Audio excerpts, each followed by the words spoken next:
We're talking to Rupert from Radian 1. You talk about dark social. Yes. What's that?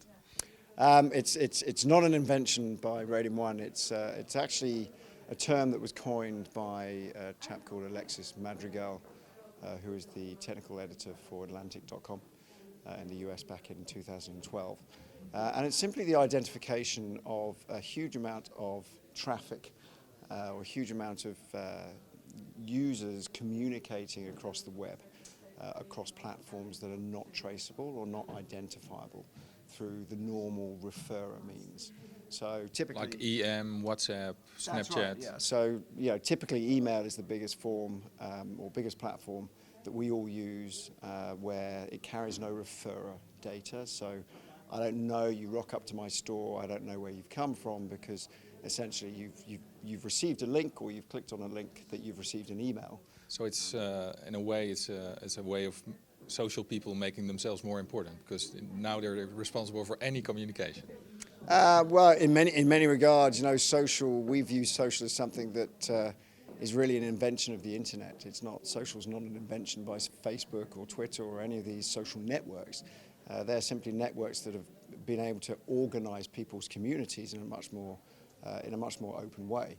But the idea of the communication that we have used ever since the invention of HTTP has enabled us to communicate in this digital way, borderless and across multiple platforms. And it's now only really becoming obvious to us that this huge amount of sharing that's going on across the economy is happening across multiple platforms that we can't trace, or your Google Analytics platform, for example, can't trace it.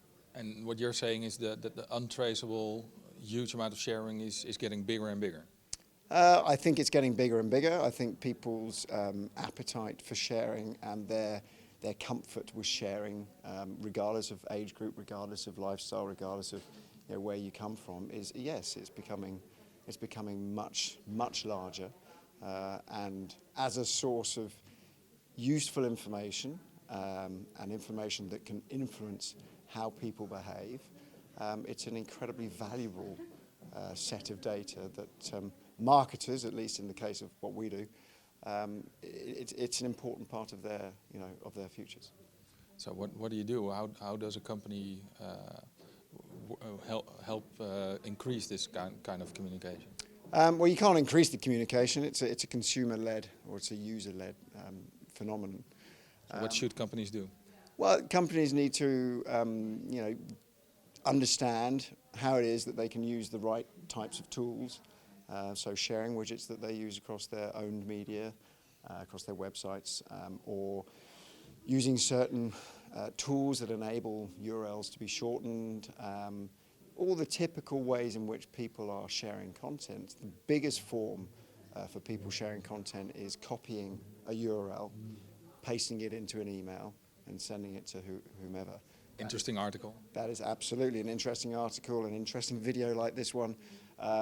That's the way in which people share most commonly, and that is very typical of how we would define dark social, because once you copy that URL and paste it into a platform like email or WhatsApp or any IM into mobile, then essentially you've lost track of that user. And most importantly, it's not just the person who is sharing that, but it's the people who are then engaging with that link and then sharing it on themselves.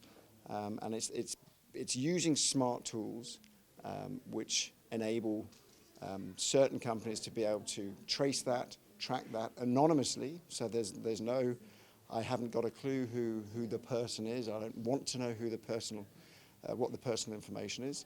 But it's useful information in determining whether people are in market or right now interested in a particular theme, product, service, whatever. So you're saying you can... It's being able to take that and then activate that data to make it useful for your advertising or your marketing. What kind of data? What kind of things can you measure? So really you're taking any form of content, the type of content, so that gives you a sense of what people's interests are. You can determine how many people are connecting with this one particular form of content. You can determine how often, and therefore the strength of these connections. Is this something that is really a topic of interest for a certain group of people right here, right now? And then with the advent now in media of programmatic and the ability to track and target in real time, it makes the experience for users in terms of advertising hopefully a much better one and a much more useful one. What's a tip you would give to social media managers in Holland? I'd say stop thinking social is all about Facebook and Twitter and the sort of social communities. Start viewing social as the language of communication and understand the tools and use the tools that are available, often for free, so that you are now able to track and understand audiences at 100%, not just 30%. Okay, thank you very much. Thank you.